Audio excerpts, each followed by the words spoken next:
Chase Buchanan, Private Wealth Management. Trusted advice made simple. They say life is a game, gotta have your goals. I gotta take a shot, now pass me the ball. Always wanna stop me when I'm running the ball. Hello and welcome once again. It's like we're every day. Oh yeah, we are, aren't we? We're lucky enough to be here in Portugal every single day. My name's Iain Chambers. Look how happy he is. Pitch football at the Euros with me, Iain. We've got Abigail, Davies, and the one and only Paul Ince. Ince, how are you today? I'm alright, a little bit tired. Yeah, you look a bit tired. Yeah, because on the show previously I talked about the dog waking me up at 3:46 with his little jingles around his neck. Well, they did it again this morning at 6:45, but it was a different type of tune. Had a little jingle and a little couple of barks in the middle of it. Oh my God! So jingling and barking. It was jingling, a few jingled, then had a little bark, then another jingle, then another little bark. It's like a little marching band, isn't it? Yeah, this was at 6:42. This was 6:42. 6:42. What time did you get to bed last night? Probably about 12 bells. So you've had 6 hours 42 minutes sleep. Yeah. And after a defeat on the golf course, that really doesn't help, does it? Whoa! Are we starting again? What was happening? I don't know. I knew it was coming. Yeah. Are you alright about that? Yeah, I'm devastated, but let's not talk about it. We win some, we lose some. Yeah. Should we some lose more than they win. Oh wow! She's in that type of mood today. She's feeling fiery. You can tell she's had a good night's sleep, can't you? She's a different woman without the big barnet. I know. It's looking cool. I love it. You look cool, man. You look cool. Yarmolenko. Sounds good in a whole accent, I think. Yeah. Equalled Shevchenko's all-time Euro goal scoring record for Ukraine in that 2-1 win. Yeah, it was last night for us, but 2 nights ago for you watching. Started out well there. Started out well. He's playing well, isn't he? He is. Very, very good. But listen, he's always been a talented player, Yarmolenko. It's just funny because when he's at West Ham, he doesn't get any game time. You know, he's one of those players they bring in the last 5 or 10 minutes. But you know, the way he's playing at the moment, there's no reason why he might get a move this season. I'm telling you, we spoke about players who play well in Euros, who come out the back of the Euros getting a big money move. If he keeps doing what he's doing, he could be one of those players. It's such a great opportunity to make an impression. And as you've started off the facts for the day, we're going to say Yarmolenko, first of all. And along with Yaremchuk. Yes. First ever duo. Yaremchuk. Go on, you Yaremchuk. Yeah. Okay, I've got it. just checking. First ever duo to both score in the side's opening 2 matches at a European Championship. Just going to throw that in there. That's impressive. Nice, I like that. Yeah. So you haven't got facts today, have you? Or have you? Well, I've got a fact, but I might save it for when we do Abby's Barnet. Yeah. Okay. Yeah. We'll save it. Yeah, we'll save it for because obviously you're going to change your Barnet for tomorrow. Yeah. So we can that's just proof that he hasn't got a fact for the day. I've got a fact for the day. We come here with our research and our stats, and then it's like we ask you for one anteating fact, and you haven't got it. I've got facts. All right. I'll tell you a fact, right? Oh yes. Did you know 600 years ago, all right, in the Ming Dynasty, the Great Wall of China was built with sticky rice? Are you serious? Yep. Sticky rice? How's it not gone mouldy? Because you've heard us saying bricks and mortar, haven't you? Yeah. Well, the mortar was made from sticky rice and lime because it makes it stronger to hold the walls up. I mean, wow. He's either really tucking us up during this trip and none of his facts are correct. Yeah. Well, I'm sure the fans would come and tell me my facts are wrong. But this is true. That's true. And that's a fact, just off the back of my brain, you know what I mean? It just came to me. Fountain I of can't wait knowledge. for the next one. I actually used to be on University Challenge as a kid. You did? No, I'm joking. That's a fact. Well, there's another fact. I just believe everything this man says. I'm glad you fell for it because I was about to. Our producer's offset with the real in action over there. All right, Ukraine. Round of 16, well and truly in their sights. Have you got half an eye on them? Not really, no. Right. No, I don't. Listen, I think it was an important win for them. I think getting to the last 16 would be a good feat in itself. But I don't think we've had so many dark horses in the last two. Too many. But I don't think they're one of them. Listen, they get through the last 16, they've done well. You're not adding them to the list. No. Now, would you class Holland as a dark horse now, though? I mean, you can't really call them dark in that orange, can you? But no. No. I don't know really because they're playing so well, aren't they? But just scoring goals, not conceding goals. At home they're strong. Yeah. They're very, very strong. But obviously when you get to the quarterfinals and they're at Wembley, it's a different proposition. But they're looking good. I think that's what we said as well, didn't we, earlier on, that they've got that youth. they're playing well, but are they going to have the depth to the squad And for the? experience. Yeah. Well, I want to tuck into that game in a minute, but let's first talk about Belgium, Denmark. Belgium looking phenomenal. But before we do, it was nice, wasn't it, to see the tribute to Christian Eriksen, the fans, the players all coming together in support, because he's still in hospital, he is recovering from cardiac arrest, but it's what you need to see at times like this, the football community coming together. Absolutely, and I think that's where football's so good. We've all got rivalries. We all, we've all got nations that we have that rivalry with, but when something like this happens, it all pales into insignificance, and we come together because we are one big community. When things like this happen, it just puts everything into perspective. And that isn't to say that football isn't important to us, because it is. And for some of us, it's escapism, and it means For different sure. things to different people. But when something like this happens, everyone comes together and collectively pays the respect. And as we've been saying before, I think it's so vital now going forward that we use what's happened to make sure that everyone has the resources at their clubs from grassroots, and we can kind of take some positive from it. You're absolutely bang on. Said it in one. Said it in one.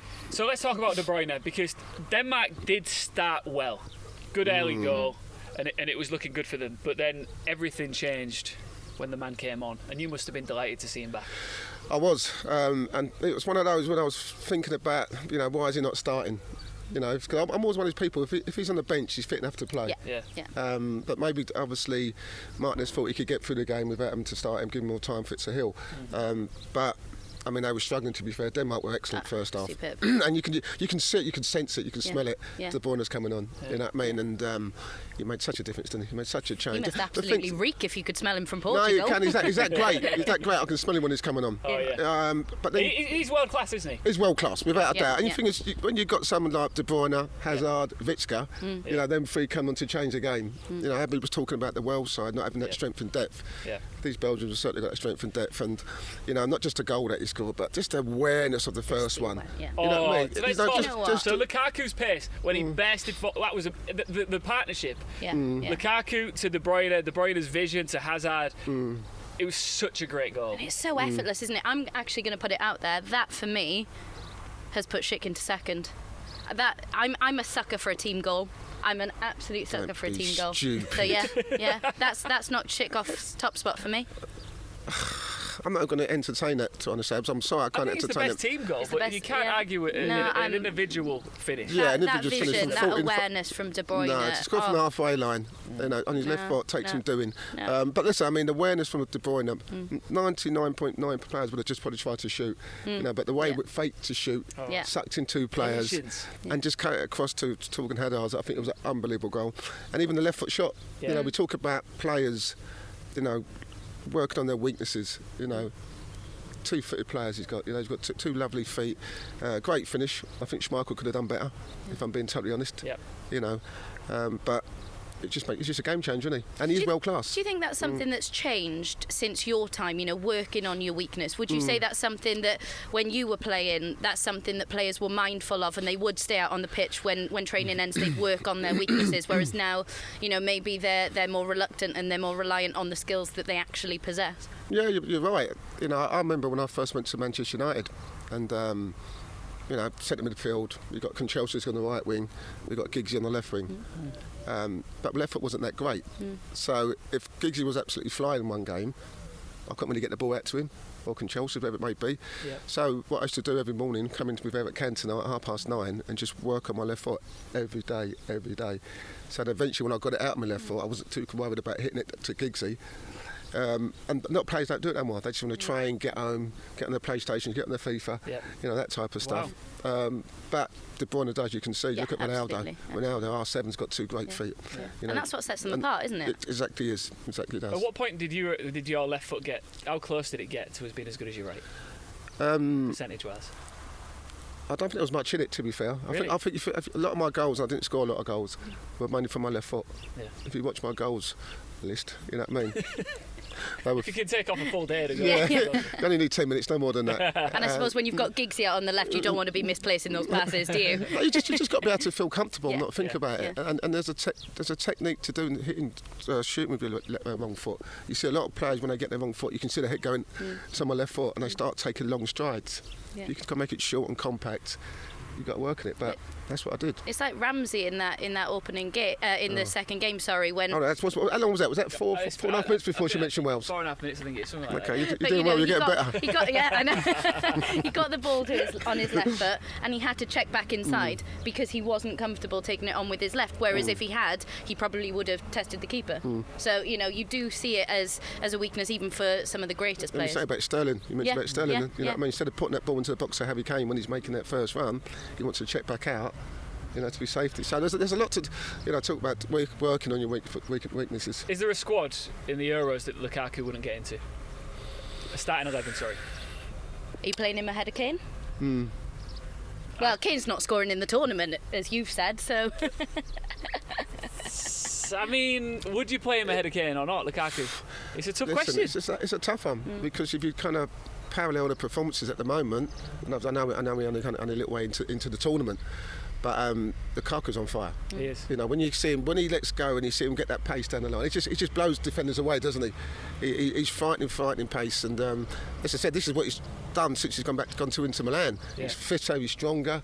He looks he's a different player, isn't he? Yeah, he's a different man. So. Yeah, I think Lukaku for me at the moment, well, he's my golden boot winner, isn't he? So, and mine, yeah. No. Obviously, you can't beat me with the golden boot. Even I want to get on. Hang about, who got the results right? Nobody. That's why we're skirting over that. That's why we're ignoring it. The octopus hasn't even come out to play today because we're just. Listen, if you haven't already downloaded the Pitch Football app, what are you thinking? What are you doing? Get yourself on it. You could win yourself all sorts of prizes, and you can just see all sorts of stats, figures, conversation, debate, you name it. It's all there. Get involved. You could win a round of golf with this man, and we found out earlier in the show that he is beatable. He's not invincible. So get involved. See you after the break. Chase Buchanan Private Wealth Management. Trusted advice made simple. Chase Buchanan Private Wealth Management. Trusted advice made simple. They say life is a game, gotta have your goals. I gotta take a shot, now pass me the ball. Welcome back to Pitch Football at the Euros with me, Iain, Abby and Ince. I just want to remind you again, if you haven't already, download the Pitch Football app. It's great, isn't it, Paul? Yes. Yeah? Yes. When should they download it? Now. He's on it every morning. Can't get him off it. It's true. It's true. That's why we're starting half an hour late every day, because you can't get him off the app. Fan time's a really good feature, actually.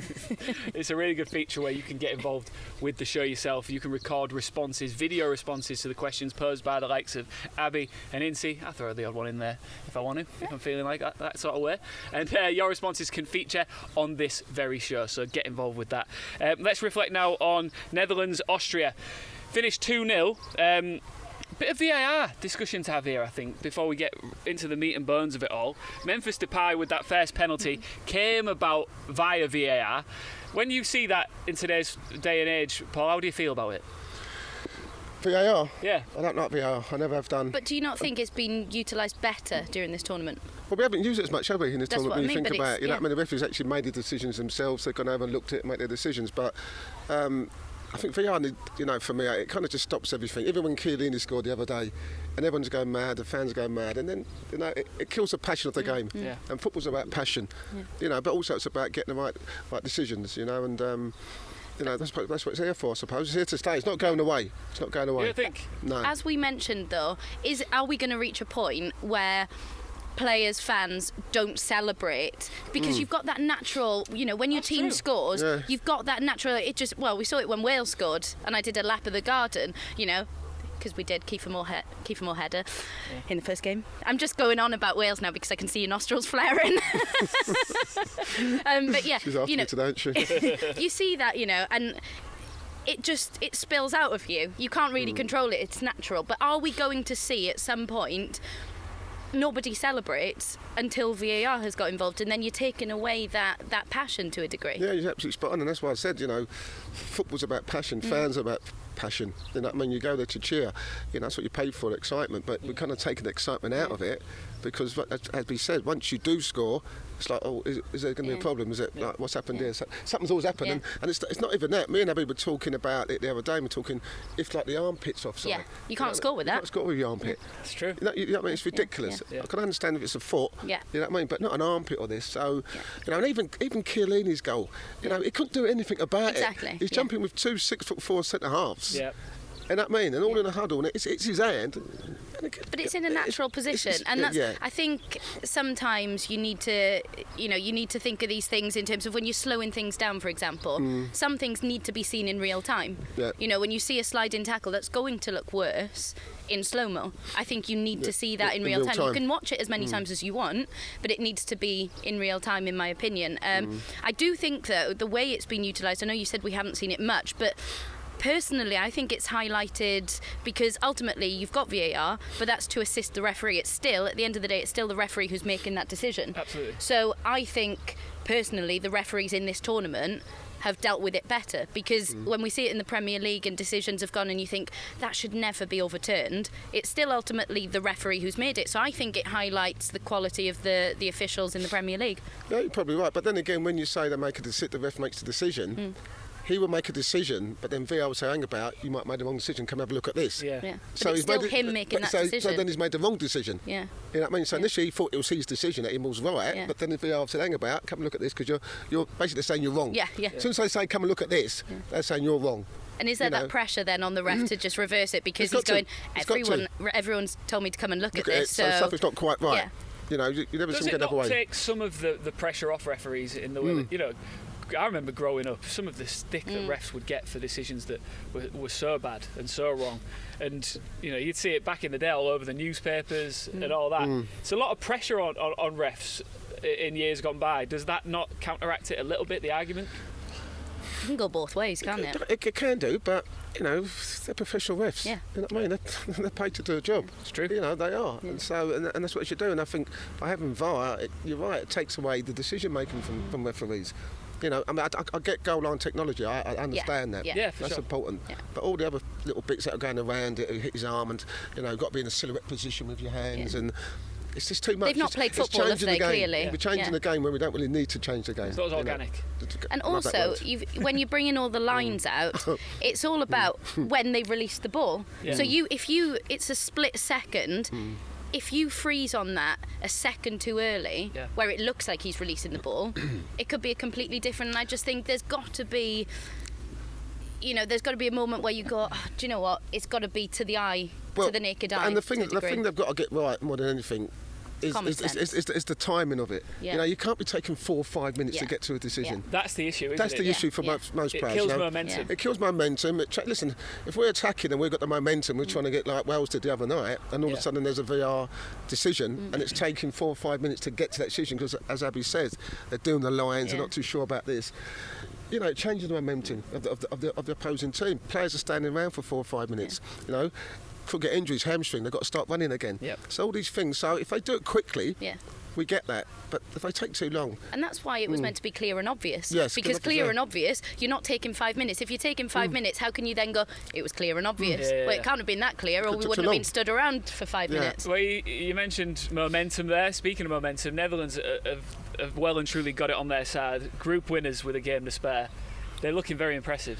They are. They're looking very, very good. Listen, I mean, they're playing the way the Dutch play. Yeah. They're playing fast, attacking football. They've got the players who are quick. You know, they've got the pay who's got that little bit of trick. They've got a nice little balance to them, and they're not conceding as many goals as they did previously. You know, so they're getting it going. And you know what? As a manager, it's a tough one because you think, right, we've qualified. Yep.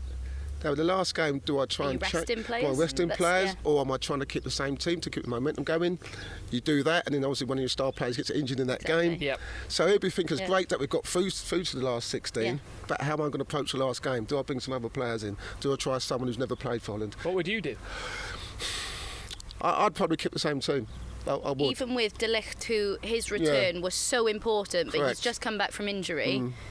Are you risking him in that game? Because he showed he's going to be crucial. It's more game time together, though, right? Isn't it? Yeah.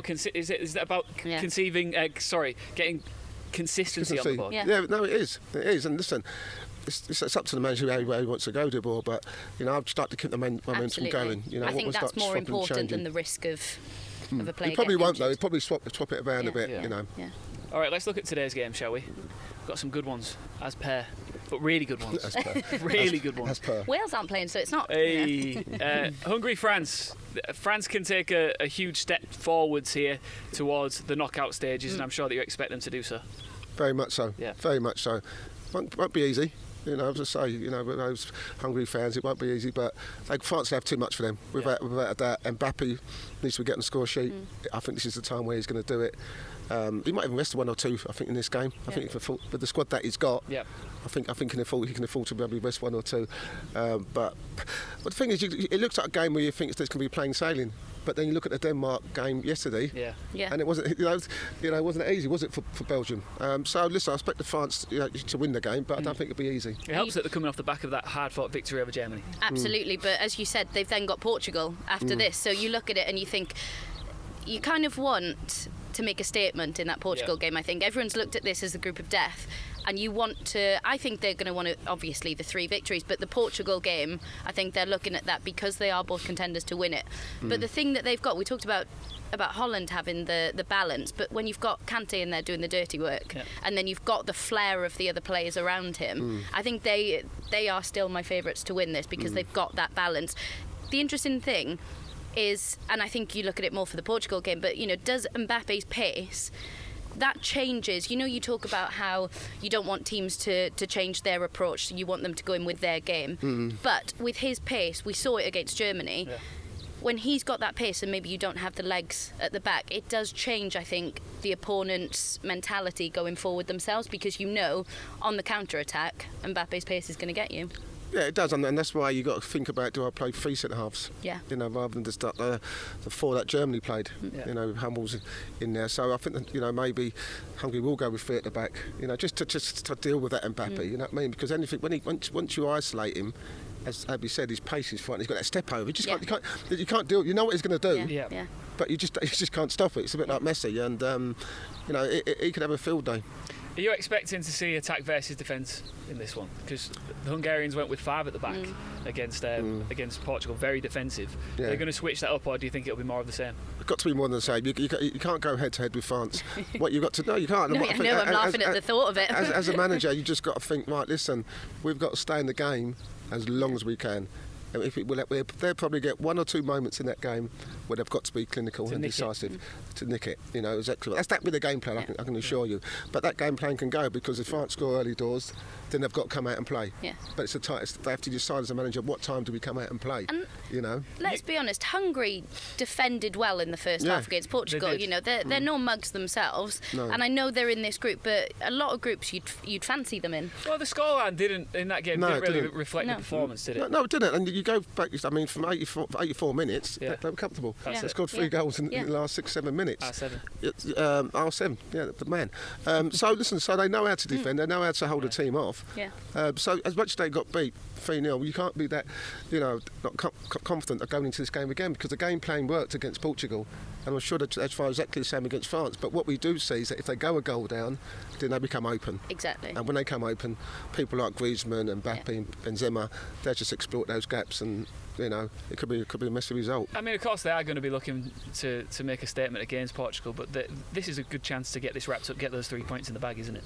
Absolutely. And then, you know, you're looking ahead to that Portugal game. Like I said, I think again you'd want that momentum. Yeah. But would he rest players knowing that you've got a tough game afterwards? But that's a conversation for another day, isn't it? When we get there, absolutely. We'll find out. If you haven't already, I keep talking about it. You're missing out. If you haven't downloaded the Pitch Football app, search Pitch Football. Download it now. There are so many reasons that you need to be within that app all throughout the Euros. There's all sorts going on in there, including some amazing prizes that could be yours. Get it downloaded if you haven't already, and we'll be back after the break. Chase Buchanan Private Wealth Management. Trusted advice made simple. Chase Buchanan Private Wealth Management. Trusted advice made simple. They say life is a game, gotta have your goals. I gotta take a shot, now pass me the ball. Welcome back once again to Pitch Football at the Euros with me, Iain Chambers. The wonderful, the delicious, I once called you. I'm going to say it again. Sports reporter Abigail Davies. Your hair's looking a bit different today, Abby. It is. I've given it a little break. You know, it had a bikini top in it yesterday, so I just thought, let's chill out a little bit, because I don't want to turn up every day, even when there aren't things in there, and have Paul rummaging through just to see what's in there. So yeah, exactly. It does get. I've told him 3 times now, so I don't want to turn up and just have people like, you know, fiddling around in there. I like it. Thank you. Yeah, you look foxy. You look foxy. Foxy. Foxy. Oh. I'm delicious and foxy. Where? No, I didn't say delicious. I said just foxy. No, he said but delicious. he didn't mean that. Okay. Foxy Whereas sounds yours better. was genuine. Mine was genuine, yeah. Right. This is Ince, of course, you know that. Your hair looks great too. Always. I can't do much with it, I can was I? feeling it. It's so nice. I'm going to have to find a barber somewhere soon because it's going to start to get long. Yeah. Yeah. You know what I I need mean? a barber as well. So We'll go try and together. find one, yeah. we'll try I'll and do find one. both of your hair. No, you won't. Will you? Yeah. What? It's not Have touching you got mine. shavers? I've No. got my clippers with me. Right, I'll do it. You can do mine. There we go. Number yeah. one. Yeah, Are you yeah. serious? Yeah, Do you know what? Let's do it. Yeah. I had a number 1 2 years ago. Did you? All over, yeah. Wow. Yeah. I'm not shaving my hair off. Let's Precious. look ahead to Portugal, Germany. We talk about mouth-watering fixtures. This is one of them. It is massive, Yeah. absolutely massive. More so for Germany than Portugal. You know, They had a tough night against France. They did, but as I said, they played well. I thought they played well. Listen, it's always hard when you play well and you don't come out of the game with no points. Yeah. But this is a tough game. For them, I mean, I'm not going to go with Havertz up front. Yeah. I don't think that's the way forward. You know, he's not a centre forward. Yeah. You know, he struggled at Chelsea all season, and it looked like he struggled again against France the other day. Yeah. Got dragged off. Yeah. So maybe I think I'd like to see Coman come back in now. Maybe Sane. Maybe go MVP. As in Muller up front, playing like a false 9, that type of stuff, because they struggle from an attacking point of view. So that's a big game for them, Abs. See, I don't know how I feel. I was going to ask you about throwing MVP straight back in there when you've got the attacking players they've got. I thought Gnabry outshone him, and I don't know if he would be a player that I'm throwing straight back into the starting 11. And that's not me just trying to wind you up. That is genuine. No, listen. As I said, we've seen what he's been doing at Bayern Munich. It's been absolutely awesome. And you need that kind of experience on the pitch. Yeah. You need that. You've got to have that. You know, so I mean, from a centre forward, Werner's not been scoring goals. Yeah. You know, so they're kind of struggling in that department. So, but I think an MVP making runs off the 2 centre halves would be absolutely fantastic. But they've got to win a game. It's a must-win game. Well, the thing is, we've spoken about how the Germans are notorious sometimes in tournaments like this, coming slow out of the blocks. You can't do that in this group. You can't. That's what's called a group of death. Yeah. You know, and it's a horrible group because the last thing you want, I mean, even as a football purist, you don't want the Germans out of the tournament. You want the big teams in it. Yeah. You want the big teams in it. You know. And You more than anyone, because if you lose this one, I think I get double points if Germany don't make it through the group stage, just because you were so adamant that they would. Yeah, so, this is a big one for you. Listen, I think the Germans would beat Portugal. You know, I think, we looked at the Hungary game and how they contained the Portuguese. Yeah. And it wasn't to the latter stages of the game that Portugal won the game. So I fancy the Germans would beat the Portugal. I think they'll have too much for them. The thing is, the Portuguese are brimming with confidence, but I think you're right. I think Germany's play style does tend to cause them problems. Of course it does. I mean, I like to see Kimmich in centre midfield, but obviously they've never replaced Philip Lahm, you know what I mean? So he has to play that role.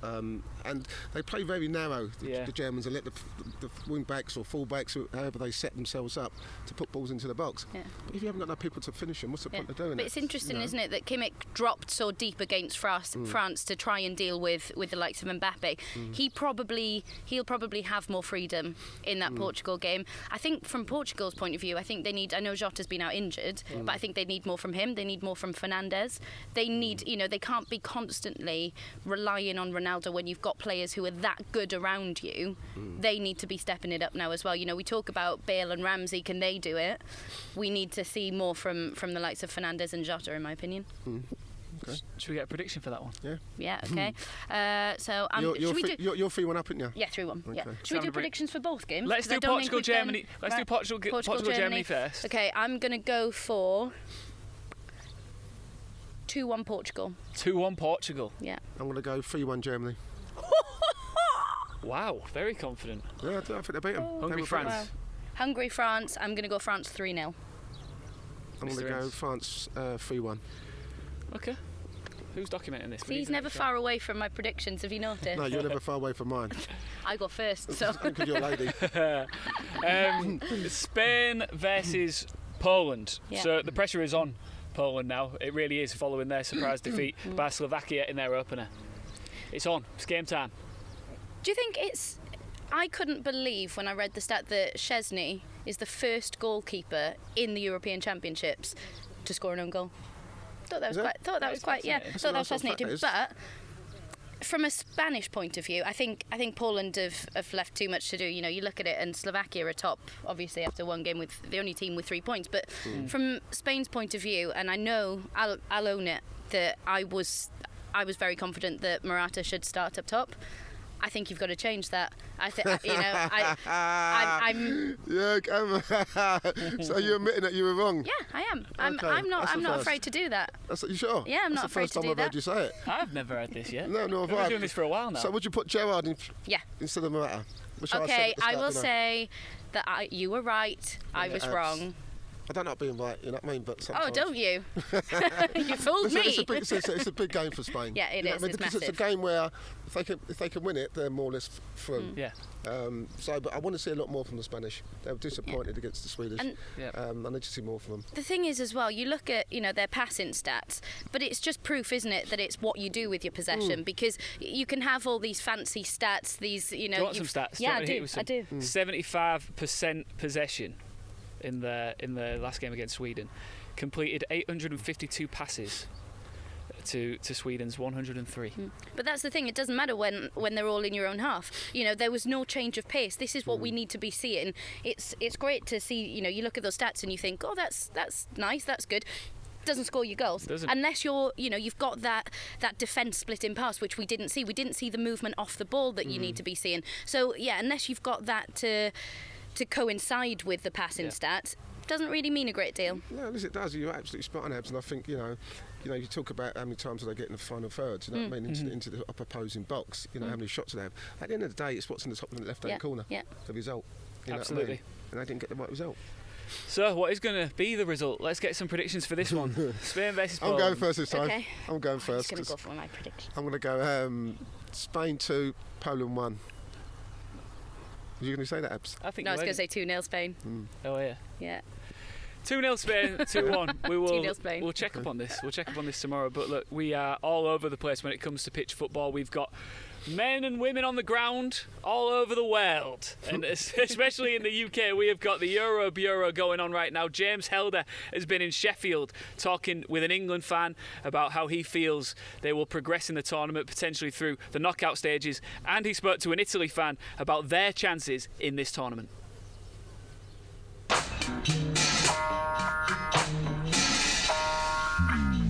How do you see the rest of the tournament playing out from England's point of view? How do you see England going through potentially, if I'm right, to the last 16 and beyond? Yeah, well, to be fair, I think if England win the group, I think they're looking at playing Germany, potentially, because now France have beaten them. I think Germany are going to come second in their group. England are going to have to play them in the next round. And I do think that Germany will always come good. And they are a bogey side. You're looking at probably a draw and then penalties, and it's going to happen again, isn't it? I think that's a really horrible scenario that we're going to go through again. So it's really, I can see it coming, yeah. Is it a real worry for you as an England fan when penalties are mentioned, when there's even a chance that an England game's going to go to a penalty shootout? I absolutely think so, yeah, because I think England, we always expect more than what we're going to get, and I think that, to be fair, Germany, they'll play them and it'll end up in a draw and Germany will win on penalties, because I think their mentality is better than ours, because we always expect, and Germany just do it, don't they? They are a good side, yeah. Adam, I've got to say, it's been a great pleasure to spend a little bit of time with you inside the Dev. We're going to get familiar with a few more regulars, and hopefully we get a chance to catch you as and when the tournament progresses. Thank you, Squire. Thank you very much. Cheers. All the best. First game for Italy, the opening tournament in Rome, looked amazing. Yeah. The eyes of the world watching Italy put on a great show, beating Turkey 3-0. Can you talk to me about that a little bit? Well, the game speak by themselves. The guys are extremely prepared, and we show class. We show classic Italy, innit?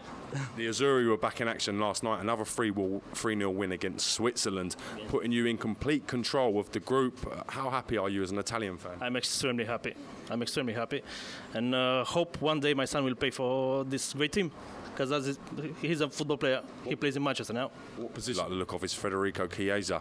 What can we expect of him? I know he's the son of a legend. Well, yeah, it's a son of a legend. He's also a legend. I think he's going to be in top 10 in the next 5 years probably. So it's an absolutely great player, definitely. I really like him. You're confident the Azzurri can get their hands on the European Championships? I mean, Italy as a nation, they seem to get more excited about the World Cup than the Euros. But how much does it mean to you, and how excited are you that you could potentially win the tournament? I think it's not potential. I think we're going to win that. Really? Absolutely. I'm more than confident. Absolutely, yeah. It's our time this year. We can't go wrong.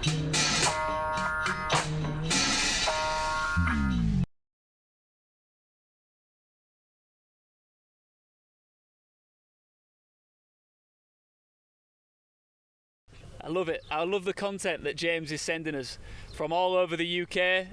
Passion. He's very passionate and he asks all the right questions. James Helder's Euro Bureau. You can see more of it on the Pitch Football YouTube channel. If you don't follow us already across social media, make sure you do. We're always sharing all sorts of clips. And you get behind the scenes access to the man in the shades to my left, Paul Ince. Check it out. We'll be back after the break.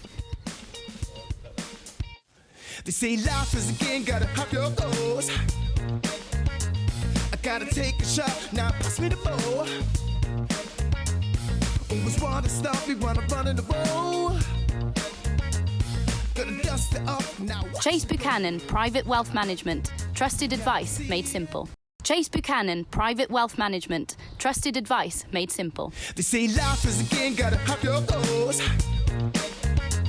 I gotta take a shot, now pass me the ball. Welcome back to Pitch Football at the Euros with me, Iain Chambers, Abigail Davies and Mr. Ince himself. Legend. He don't like me saying it, but I'm going to say it anyway. Legend.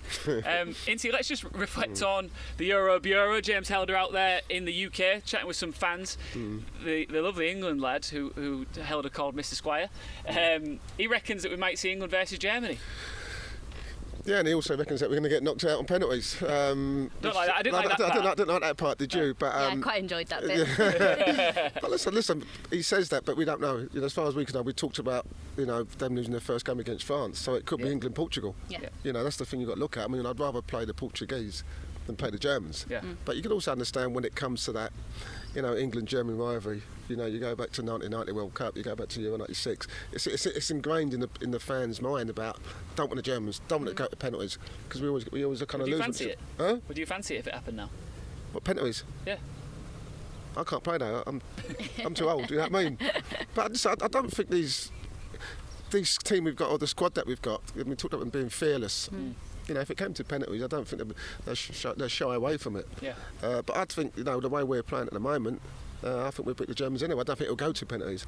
But it's no full conclusion we're going to get the Germans. It could be the Portuguese. And the thing is, it is just, like we've mentioned before, it's a different squad. So, you know, even though people go on and on about that rivalry and, you know, losing to Germany on penalties, it's a different squad. So they haven't experienced that. So they're going to, can you separate, I guess, Germany just being another team that you're taking penalties against, or how much does it come to your mind? Yeah, I think it always comes back. There's always, you know, it's always in there. You know what I mean? There, you can never get away with it Yeah, because you know you try to, but then people mention it, fans mention it. You know, so. I'll be mentioning it But a the fair, lot if you draw them. listen, in all honesty, there's no guarantee we're going to top the group. Yeah. I don't know, because we've won one game. People say, "Oh, we're going to top the group." If we lose to the Scots, it's game on. Czechs win, they go 6 points. Yeah. So let's not kind of get carried away and get complacent. The lovely Italian fella said some controversial things in there, but one of the things he did say was that he's very confident that his side are going to go on to win this tournament. Before I trust that, I'd like to see his son playing football. World class, So, best in the world. Yeah. So let's see how his son plays first, and then we can judge his other comments off the back of that. You can't really argue with his optimism and confidence of the way Italy have been playing. No, they've been outstanding. You know, and as I said, we talked about the word balance. Yeah. You know, they seem to have got the perfect balance in the way they play. Obviously, they're going to miss Collini. I'm not sure how long he's going to be out for. But Acerbi's good enough. He's been fantastic for Lazio, so I don't think that'll be a problem. But Immobile's flying. They've just got everything. Yeah. You know, they've got everything. They're just like the perfect storm with him. You know what I mean? Everything seems to be clicking at the right time, and the way they're not conceding goals. That's the balance. Scoring goals, not conceding goals, and their record speaks for itself from a defensive point of view. So listen, I can see his optimism. I can understand why he's. Listen, I played in Italy, and I know the Italian fans. They're so passionate. You know, they really really are. Would you say they're more or less passionate than England fans? They're more. Really? Wow. Yeah, they are. Wow. They are. Honestly, they just. How does the atmosphere differ? Because it's obviously it can sometimes get a little bit of an angry atmosphere. It's intense. It's quite intense in England. Yeah. How does it compare? Well, yeah, I think the English fans are great. Don't get me wrong. Yeah. You know, but sometimes they can be very critical. But it's just a different passion. I remember one time we played because in the San Siro, the car park's underneath. So when you come in as a players, you go underneath. Yeah. But you come in your cars. So one day we played Cremonese at San Siro. We got beat 1-0. So in the car park, we couldn't get out of the car park for 2 hours because all the fans were waiting for us with oranges and bottles of water. For 2 hours we stayed in that car park. So it happens over there. What? You know, that happens over there. That happened to us a couple of times. You know, because we were struggling. So, but as far as like if you're doing well. You know what I mean? If you win the Milan Derby, which you won a couple of times, you know, you get the key to the city for like one day. You go, everything don't pay for nothing, restaurants don't pay for nothing. You'd have loved that, wouldn't you? Yes, You'd have loved that. And they always want to kiss you, they want to touch you, and you know, so they are passionate, very passionate people. So you can understand the Italian fan having this passion for his team and for his country to win it. I want to go off the track a little bit because I just love digging into your past and your memories of the game. Were you ever scared as a footballer of fan situations? I suppose no, not really, because we're not really in that department. So the fans are kind of segregated away from us. So I was never any time scared. I was kind of a bit worried. One day I got suspended for Inter Milan, shock, and we went up into the Couva, which is where the proper fans are. Yeah. It's right behind the goal, and you have to go right up the top to get there. And I'm going up there, and as I'm coming down to the stairs to get my position, all these fans are seeing me, and you know what I mean, it was trying to grab me, and you know what I mean, it was a little bit frightening at the time. And then some fan went to grab my neck. What? And the geezer who was like the top of the Couva fans just went to him, bosh, have some of that. Hit him straight in the nose, and all the blood went all over my shirt. Oh my God. Yeah, and that was a little bit scary. But then, you know, I was there, and I was at the tourney, Inter, 4-2 Inter. It was brilliant, but it was scary at times. That's the only time I was kind of a little bit concerned, you know. Well, I'm walking down the street, I imagine. Like, do you ever think... To this day, you get approached all the time, don't you? Yeah. Yeah, but they're nice people. You know what I mean? Yeah, You know what I mean? yeah. Look, even if I go to Manchester, you know what I mean? They're great. You know, Liverpool, everywhere I go, the fans are okay with me. Listen, you're always going to get one or two who don't like you. That's just life itself. I was going to say, that's just everyone gets everyone, that. Who's why I like talking about football, not playing it, right? Absolutely. Yeah. Listen, I think we should get back to Wales. It's been a while. Absolutely. It's been about 10 minutes, hasn't it? You've been giving me stick all morning because yes. I said a word. Yeah, you did. And well, I don't think we can call it a word. I've been saying it wrong for my entire life. I said Caimru. Yeah, what he means is FC Cymru, which is where we're getting a package from. I believe that Lawrence Moore has been speaking to some people about Wales' chances, and I think the thing is we've talked a lot about you know, Wales fans not being able to be there. Yeah. So it's great to see, and we'll see it in this package, that fans are supporting their local clubs during this time. They've all had a bit of difficulty over the last 12 months. So yeah, it's great to see that they're supporting them by going down there, having a bit of a fan zone down there. So yeah, let's see what he's had to say. Game day, Cymru against Turkey. What a huge game. We're in Bow Street at the pub called the Reader Pennai. The atmosphere is building. Let's see how we go. Take me home.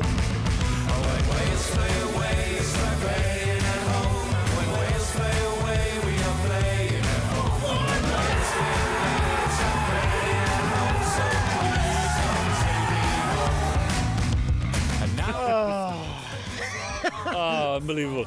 Isn't it unbelievable? Ah, that was so stressful. My heart's still going now. I still can't get over it. Unbelievable. And when Wales play away, it's like playing at home. And when Wales play away, we are playing at home. Was it ever in doubt tonight? No, I don't think it was. I mean, I predicted a 2-1 to Wales, and they got a 2-0, so very happy with that result. Let's take you back, right? Let's take you back to that Ramsey goal. He'd already missed a couple. Talk us through that moment as he put Wales 1 up. But when he brought that down, you knew it was back of the net, wasn't it? You know, he'd had a couple before, fluffed them, but he knew that one was in, and it was just scenes. I got a fat lip from celebrating.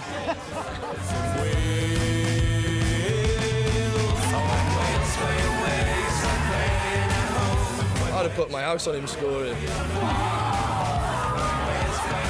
Nobody thought he was going to miss at all. Nobody thought he was going to miss. I think that was the general feeling, wasn't it? It was this is just going to ripple. We'll get a celebration. That'll be the goal. That'll be it. We'll be through. But that made him more nervous towards the end then. And settees and patios and decking and gazebos. How were you feeling towards the end? Was it just starting to get a little bit? No, it was nerve-wracking, wasn't it? Horrible. Now, so. Horrible. At our home. And Connor Roberts as well to score. West Wales is very happy tonight. What a man. I love you, Con. Goal! Madrid!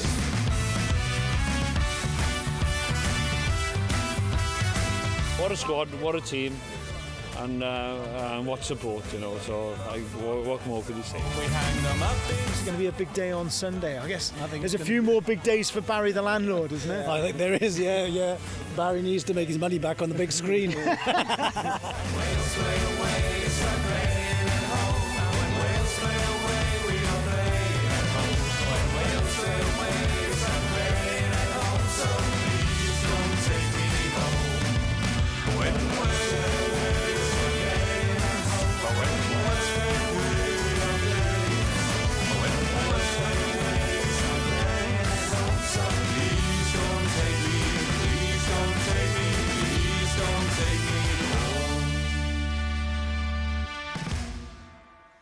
I think Wales have got a chance to progress a little bit further in this competition. I'm putting it out there. I'm feeling the momentum. I'm feeling the positive energy. Me too. Let's get some. Yeah, that's what I like to hear. Yeah. Let's get the predictions round up for all of the games that we predicted today. Okay, so for Spain-Poland, I've gone 2-0 Spain. And I've gone 2-1 Spain. France, I've gone to beat Hungary 3-0. I've gone 3-1. And then Portugal, I've got to beat Germany 2-1. This is where we really differ. And I've got Germany to beat Portugal 3-1. That's what these two think. What do you think? If you haven't already, get on the Pitch Football app, go to our 4-play section. That's where you can make your predictions. The more you get right, the more chance you have of winning some epic prizes. And when I say epic, top of the list, if you top our leaderboard, you get a shot to play golf with the man, PI himself. And he's quite the player, aren't he? I'm okay. I got beat yesterday, so I'm not too happy, but I'm okay. Yeah, I'm excited. I'm ready. Yeah. And there's loads of other prizes as well. Signed footballs. I think I saw you signing a football the other day. I mean, I know that devalues it ever so slightly. Don't let that put you off, okay? You can rub it off. You can rub my name off. Yeah. Listen, I've been thinking about, you pulling some strings, getting some of your famous friends to appear on this show. Mm-hmm. Am I right in thinking that we might be getting a bit of Ray Winston coming up? Yeah, I think so. Yeah, we are very good mates, so hopefully we'll get them maybe the next few days. Yeah. We just ruined it. It was meant to be a surprise. But we just ruined it for everyone. I'm trying to preview it. I'm trying to build the hype, build the energy. You ruined it. Just let me do my stuff and you do yours, okay? Oh gosh, another lover's tip. Well, we'll find out which of you got all of your predictions closest. Well, we know who it'll be. Are we going to bring the Beehive back, yeah? Yeah, the Beehive's back. Good stuff. We'll be back with you at the exact same time right here on Sporty Stuff TV tomorrow. See you then. They say life is a game, gotta have your goals. I gotta take a shot, now pass me the ball. Chase Buchanan, Private Wealth Management. Trusted advice made simple.